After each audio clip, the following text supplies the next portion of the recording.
Closed captioning for great tastes is presented by Manitoba Pork, proudly providing Manitobans with an affordable, healthy protein.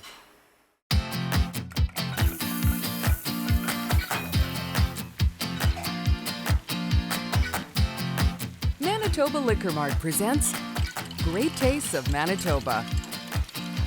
Great Tastes is brought to you by GreatTastesMB.ca. Local farms, local foods. Great Tastes is sponsored by the Government of Canada and Manitoba Agriculture through the Canadian Agricultural Partnership.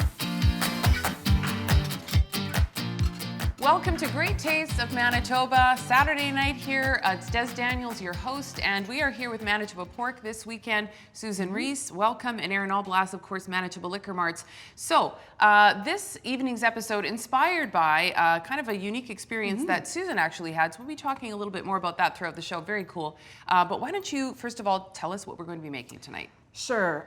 So this show, Memories of Japan, Tokyo, of course, is one of the world's largest and most exciting food cities.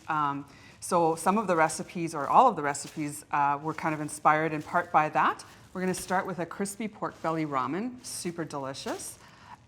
Second recipe is our Japanese pork skewers. The sauce on that, savory, sweet, it's so amazing.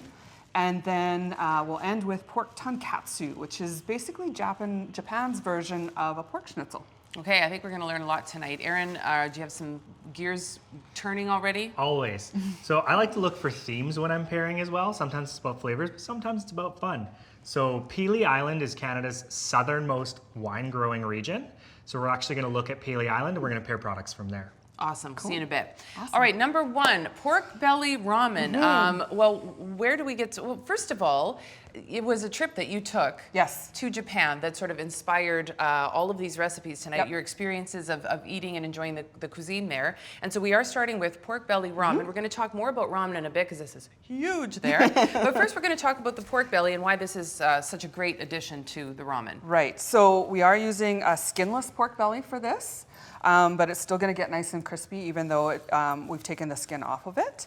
As you can see, pork belly, it's got lots of layers of fat wrapped around the meat. But once you cook that fat, it's going to just render down and be like melt in your mouth. You were saying like almost indistinguishable from the meat and the fat. So exactly. I love it already. Exactly. Okay. And the belly is one of the primal cuts of pork. So it's actually where your bacon also comes from, except that this is not smoked and cured like bacon. Okay. It's raw. Okay. So what we're going to do is we'll take our pork belly and we're just going to season it with some sugar, salt, and pepper. You don't have to really rub it in. You can just sprinkle it on. So a little sweet, little savory. Yeah, and the sugar is going to help give it that little bit of crispiness because, again, we've taken the skin off, right? So do that, season all sides. And then basically what you would do is put it on a foil-lined baking sheet. Okay. Pop it in the oven on 450 Fahrenheit for about 20 minutes. Okay. Get that nice crispiness going. Nice and high And then heat. Crank that heat right down, Okay. 275 for about Let an it hour. go. So Okay. the low and slow. Okay, Right? cool. So that's what we would do with that. Delish. Get rid of these As gloves. a starting point. And then you've got all kinds of things. So now we're going to make actually our broth. Our broth, Okay. yes. So what we're going to do is we've started with a base of chicken stock, and we're going to add some mirin, which is really just a sweet, almost like a honey-like sauce, but really thin. Okay. We've got soy sauce, some sake. We're going to throw in some ginger and some garlic and some miso paste. Are we putting all that garlic in there? Yes, we are. Whoa. And some dried nori sheets. Right. And the miso, you were saying earlier, this is like an integral part of, is it this recipe or Japanese cuisine particularly? I think Japanese cuisine in general, they use a lot of miso there.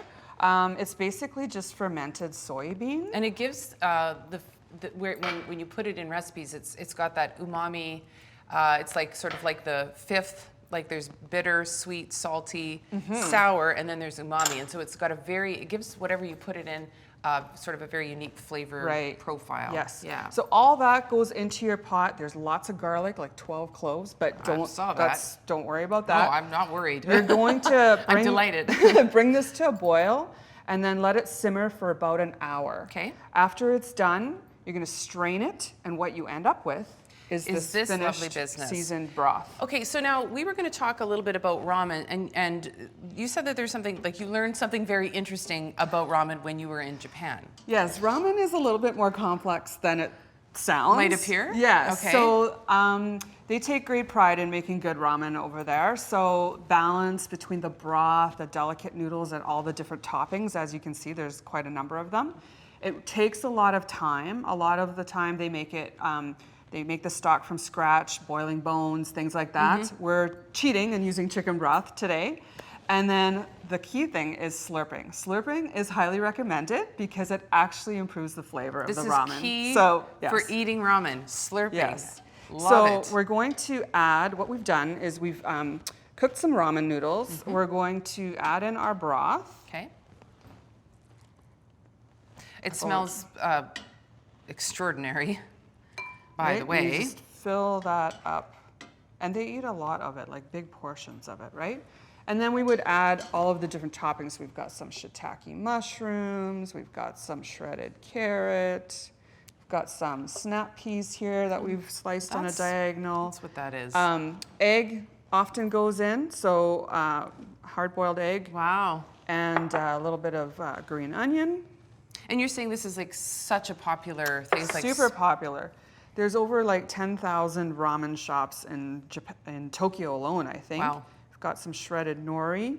And then, of course, we've got our pork belly here. Here we go. Right? And just like that. And there you are. Well, it looks lovely. I think I'm gonna have to give, well, at least and I suppose you should probably eat this with chopsticks. I'm not gonna go there today, but I'm gonna give eat this it when it's hot. You got to eat it when it's hot. Sounds like a plan. Yeah. Okay, so I'm gonna give this a try. When we come back, though, we're doing, is it Japanese pork skewers? Yes. Correct? Yes. Okay, don't go anywhere here on Great Taste of Manitoba. I'm gonna give this a go. You're watching Great Tastes of Manitoba, brought to you in part by the Government of Canada and Manitoba Agriculture through the Canadian Agricultural Partnership.